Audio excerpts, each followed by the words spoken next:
어젯밤 미국 시장은 한 방향으로만 움직이지 않았습니다. 다우지수는 1% 넘게 밀렸는데 반도체 지수는 오히려 2% 넘게 튀어올랐거든요. 같은 시장 안에서 한쪽은 무너지고 한쪽은 날아오른 거예요. 더 이상한 건 반도체를 짓눌러야 할 국채 금리가 오히려 더 올랐는데 반도체가 버텼다는 겁니다. 왜 이런 엇갈린 그림이 나왔을까요?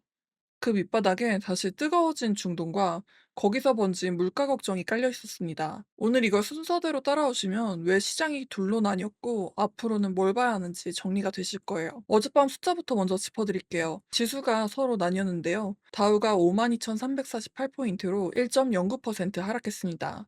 S&P 500도 7,482포인트로 0.28% 빠졌는데요. 나스닥만 25,870포인트로 0.2% 올랐습니다. 특히 반도체 지수는 12,575포인트로 2.23%나 반등했고요. 종목을 보면 상승한 쪽은 온통 반도체였는데요. 브로드컴이 4.48%, 엔비디아가 3.65%, 샌디스크가 6.77%나 뛰었고요. 웨스턴 디지털과 시게이트도 강했습니다. 반대로 하락한 쪽은 금융과 헬스케어였는데요. JP모건이 2.54%, 뱅크 오브 아메리카가 2.61% 하락했고요. 존슨앤존슨, 머크 같은 헬스케어도 약했습니다. 섹터로 보면 에너지와 기술만 올랐고 나머지는 다 마이너스였어요. 시장을 보면 공포지수가 4.77%로 불안이 커졌고요.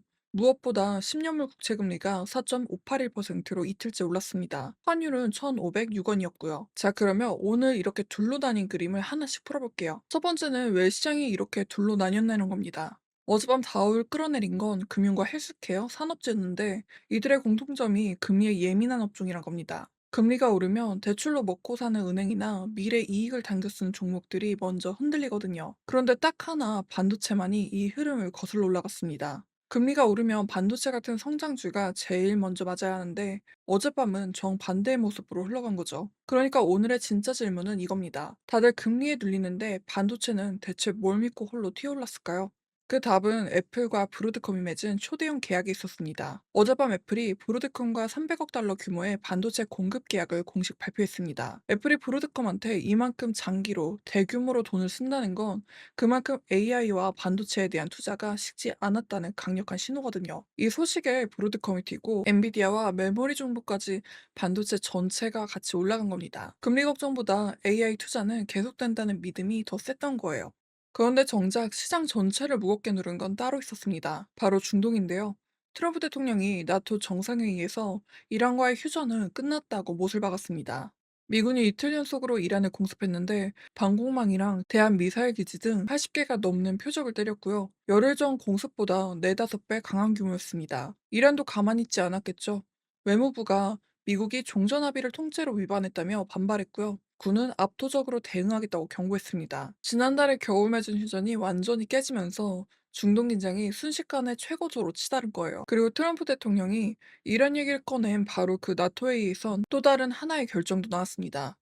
나토가 정밀 타격 무기와 미사일 방어망 같은 곳에 우리 돈으로 75조 원, 500억 달러가 넘는 신규 방산 조달 계획을 발표한 겁니다. 트럼프 대통령이 유럽의 국방비를 GDP의 5%까지 늘리라고 밀어붙인 결과인데 이 물량의 상당수가 미국산이라서 미국 방산 기업들에겐 장기 호재로 꼽힙니다. 자, 그럼 이 중동 불안이 어떻게 시장까지 흔들었는지를 연결해 볼게요. 가장 먼저 반응한 건 유가였습니다. 어젯밤 브렌트유가 5% 넘게 뛰면서 배럴당 78달러를 넘어섰습니다. 세계 원유의 길목이 호르무즈가 다시 막힐 수도 있다는 공포가 값을 확 밀어올린 거죠. 그런데 유가가 오르면 물가 걱정이 따라오잖아요. 마치 어젯밤 그 걱정을 뒷받침하는 소식이 두 개나 겹쳤습니다. 하나는 국제통화기금 IMF가 올해 세계 물가 전망을 4.7%로 올려잡은 거예요. 중동발 에너지 가격을 반영해서 석 달 만에 다시 또 상향한 거죠. 또 하나는 어젯밤 공개된 연준의 6월 회의록이었습니다. 위원 18명 중 9명이 올해 안에 금리를 올려야 한다고 봤다는 사실이 드러난 겁니다. 유가에다 물가 걱정, 거기에 외파적인 연준 분위기까지 겹치니 10년물 금리가 이틀째 튀어오른 거예요. 그리고 이 금리가 앞서 말씀드린 금융과 빅테크를 정확히 짓누른 거고요. 그런데 이렇게 시장이 어수선한 와중에도 AI 쪽으로는 돈이 계속 흘러들었습니다. 어젯밤 뱅크 오브 아메리카가 오픈 AI에 5억 2천만 달러 규모의 신용을 열어줬거든요.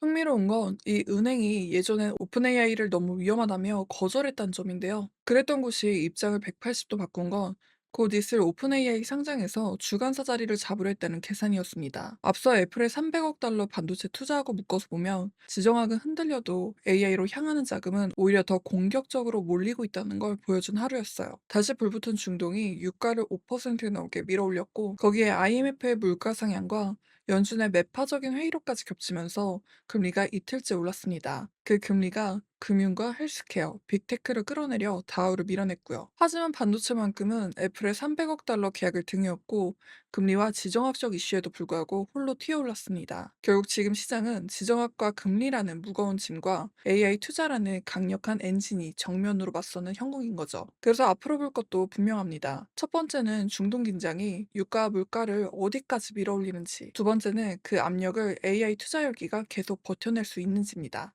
여러분은 이 팽팽한 줄다리기 어느 쪽이 이길 거라고 보시나요? 댓글로 알려주세요. 오늘은 여기까지 시장을 살펴봤고요. 양질의 데이터를 제공해 드릴 수 있도록 구독, 좋아요, 알림 설정 부탁드릴게요. 오늘도 시청해주셔서 감사드립니다.